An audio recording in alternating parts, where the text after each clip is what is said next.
कहते हैं मथुरा का राजा बनने के बाद कंस भारत विजय पर निकला था, लेकिन कंस के मन में उन सभी राज्यों को हथियाने की लालसा नहीं थी। वास्तव में कंस धरती के उन सभी योद्धाओं को हराकर अपना दास बनाना चाहता था, जो परम वीर होने का दम भरते थे। कंस एक कुशल मल्ल योद्धा था। उसका प्रहार विशालकाय जानवर भी नहीं सहन कर पाते थे, और इस प्रकार कंस एक शक्तिशाली योद्धा के रूप में उभरा। अपनी शक्ति के बल पर कंस ने मानव, राक्षस, गंधर्व, सर्प और वानर समेत हर प्रकार के योद्धाओं को हराकर अपना दास बना लिया। बड़े से बड़े राज्यों के राजकुमार कंस के दास बन गए, और धीरे धीरे कंस की शक्ति का असर समस्त पृथ्वी पर दिखने लगा। अपनी जीत से उत्साहित, अपनी शक्ति के मद में चूर और सभी योद्धाओं को हराते हुए कंस ने एक बार पूरे महेंद्रगिरी पर्वत को उठा लिया था। उस समय भगवान परशुराम महेंद्रगिरी पर तपस्या कर रहे थे। इसके बाद जो हुआ उसकी आप कल्पना भी नहीं कर सकते। तो पूरी कहानी जानने के लिए वीडियो को अंत तक जरूर देखिएगा। लेकिन वीडियो शुरू करने से पहले जय श्री कृष्ण कमेंट करना बिल्कुल भी मत भूलिएगा। भगवान श्री कृष्ण की कृपा आप पर सदैव बनी रहेगी। अपने मन की गति से विचरण करने वाले नारायण रूपी भगवान परशुराम एक बार महेंद्रगिरी पर्वत पर तपस्या कर रहे थे।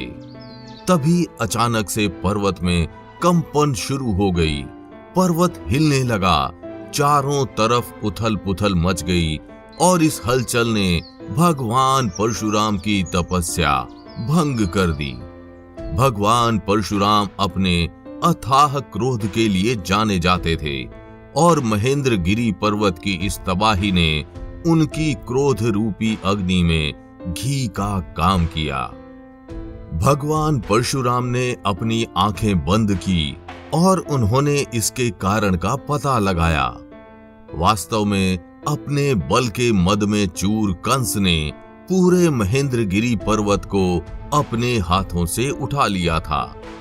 अपनी दिव्य दृष्टि से ये सब देखने के बाद भगवान परशुराम के क्रोध की कोई सीमा नहीं रही, और वे अचानक से कंस के सामने प्रकट हो गए। उनकी आंखें क्रोध में लाल थीं, उनकी पीठ पर बाण थे, तथा एक हाथ में धनुष और दूसरे हाथ में वो फरसा था, जिससे उन्होंने अपने अनेकों शत्रुओं का नाश किया था। ये देख कंस कांप उठा, उसका रोम रोम सिहर गया और उसका गला सूखने लगा। कंस जानता था कि भगवान परशुराम से वो लड़कर नहीं जीत सकता, और ना ही वो उनके क्रोध का सामना कर सकता है। इसलिए कंस उनकी शरण में चला गया। कंस भगवान परशुराम के समक्ष नतमस्तक हो गया और करबद्ध उनसे क्षमा याचना करने लगा। लेकिन परम क्रोधी ब्राह्मण परशुराम के क्रोध को शांत करना उसके भी बस की बात नहीं थी, क्योंकि भगवान परशुराम के क्रोध से धरती ही नहीं, पूरा ब्रह्मांड भी कांपता था। देवता भी उनसे भय खाते थे, और बड़े से बड़े योद्धा भी उनके समक्ष आने से डरते थे। असुर, मानव और देवता कोई भी भगवान परशुराम के क्रोध का सामना नहीं कर सकता था। लेकिन शरण में आए व्यक्ति को हर कोई माफ कर देता है। इसलिए कंस के नम्र शब्दों ने भगवान परशुराम के ताप को कम कर दिया। लेकिन इसके बावजूद वो कंस को माफ करने के लिए तैयार नहीं थे, क्योंकि कंस ने उनकी तपस्या भंग की थी। भगवान परशुराम भगवान शिव के परम भक्त थे, और भगवान शिव ही परशुराम जी के गुरु थे। हर प्रकार की विद्या और अस्त्र सब उन्हें शिव जी से ही प्राप्त हुए थे और उस समय परशुराम जी शिव जी की ही तपस्या कर रहे थे। लेकिन कंस के बार बार क्षमा मांगने पर उन्होंने कंस के समक्ष एक शर्त रखी। भगवान परशुराम की वो शर्त किसी चुनौती से कम नहीं थी, जिसको पूरा करना किसी साधारण योद्धा के बस की बात नहीं थी। लेकिन कंस कोई साधारण योद्धा नहीं था। भगवान परशुराम ने कंस के समक्ष ये शर्त रखी कि अगर वो उनके धनुष पर प्रत्यंचा चढ़ा देगा तो वे उसे माफ कर देंगे। ये सुनने के बाद कंस प्रफुल्लित हो उठा। उसके अंदर का भय समाप्त हो गया और उसे इस परिस्थिति से मुक्त होने का मार्ग मिल गया। कंस बचपन से अस्त्रों शस्त्रों से खेलता आ रहा था। उसके लिए किसी धनुष पर प्रत्यंचा चढ़ाना मामूली बात थी। ये सोचकर कंस अंदर ही अंदर खुश हो रहा था। लेकिन दूसरी तरफ वो ये भी सोच रहा था कि भगवान परशुराम ने उसके सामने इतनी आसान शर्त क्यों रखी। लेकिन कंस के पसीने तब छूटने लगे जब उसके सामने परशुराम जी ने वो धनुष रखा जिस पर कंस को प्रत्यंचा चढ़ानी थी। भगवान परशुराम का वो धनुष 7 ताड़ के पेड़ जितना लंबा था और उसकी मजबूती की कोई सीमा नहीं थी। ये देख कंस चौंक उठा। उसने अपने पूरे जीवन काल में इतना विशाल और कठोर धनुष पहले कभी नहीं देखा था।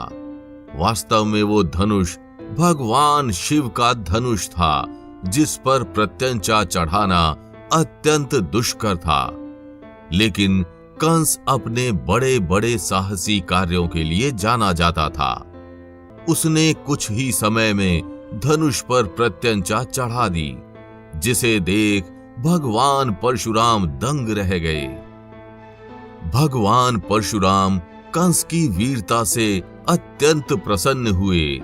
उन्होंने कंस की प्रशंसा की और उस धनुष को कंस को सौंप दिया।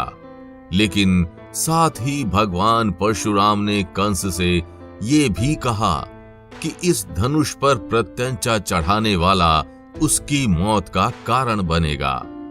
सालों बाद कंस ने मथुरा में उस धनुष के लिए यज्ञ का आयोजन किया, जहां उसने उस धनुष की प्रदर्शनी लगाई और लोगों को उस पर प्रत्यंचा चढ़ाने का आह्वान दिया। वास्तव में कंस ये जानना चाहता था कि कौन उसकी मृत्यु का कारण होगा, ताकि वो उस व्यक्ति को मारकर अमर बन जाए। लेकिन वहां उपस्थित कोई भी योद्धा उस धनुष पर प्रत्यंचा नहीं चढ़ा सका। लेकिन तभी उसकी नजर एक बालक पर पड़ी, जो उस धनुष की ओर बढ़ रहा था, और कुछ ही क्षण में उस बालक ने उस धनुष पर प्रत्यंचा चढ़ा दी। वास्तव में वो बालक कोई और नहीं, बल्कि नारायण के अन्य अवतार भगवान श्री कृष्ण थे, जो कंस के पापों से धरती को मुक्त करने वहां उपस्थित हुए थे। अंततः श्री कृष्ण ने कंस का वध किया और भगवान परशुराम की बात सत्य हुई। बाकी आपको ये कहानी कैसी लगी हमें कमेंट करके जरूर बताइएगा, और अगर वीडियो अच्छी लगी हो तो इसे लाइक व शेयर कर चैनल को सब्सक्राइब करना बिल्कुल भी मत भूलिएगा।